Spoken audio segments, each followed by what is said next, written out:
வாழ்க வளமுடன். உடலுக்கு உரமளிக்கும் நல்லுணர்வு, உள்ளத்திற்கு உயர்வளிக்கும் கல்வி. மன ஆரோக்கியமே உடல் ஆரோக்கியம் என்று அனைத்து மகான்களும் கூறியுள்ளார்கள். எனவே மனம் அமைதியாகவும் ஆரோக்கியமாகவும் இருப்பதற்கு நம்முடைய உணர்வு நல்ல முறையில் இருக்க வேண்டும். நல்ல விஷயங்களை நாம் செய்ய வேண்டும். யாருக்காவது ஒரு ஹெல்ப் பண்ணோம்னா நம்மளுக்கு ஒரு சந்தோஷம் கிடைக்குது, ஒரு ஆத்ம திருப்தி கிடைக்குது.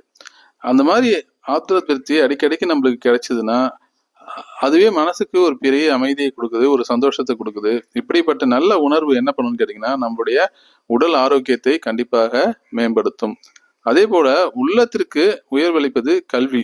இந்த கல்வி என்பது நம்ம பணம் சம்பாதிக்கக்கூடிய கல்வி மட்டுமல்ல, அந்த பணம் சம்பாதிக்கிறதுக்கு கல்வி தேவைப்படுது. அதே சமயத்துல வாழ்க்கையை என்னன்னு புரிஞ்சுக்கிறதுக்கும் சில ஞான கல்வி தேவைப்படுகிறது. எனவே வாழ்க்கையில பணம் சம்பாதிப்பதோடு மட்டுமல்லாமல்